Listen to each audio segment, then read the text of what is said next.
In this video, I've got another delicious and nutritious wild game recipe coming your way: venison fried rice.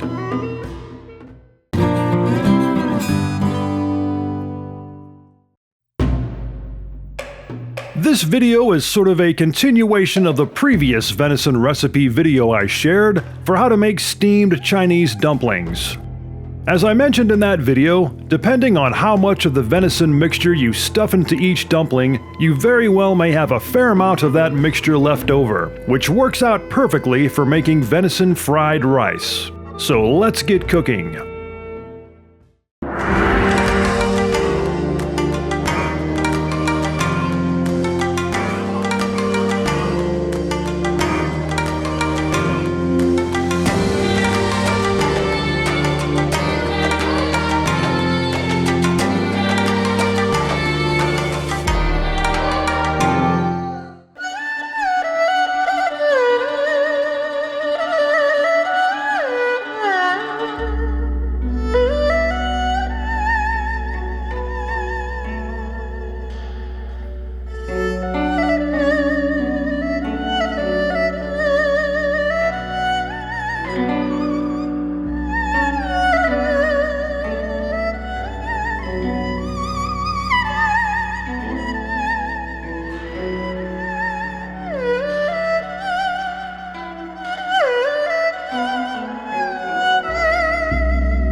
There you have it, my friends. Another nutritious, delicious venison recipe for you to try. Thanks again to my special guest chef Natalia for sharing this awesome recipe. If you'd like to check out lots more videos like this one, be sure to subscribe to this channel.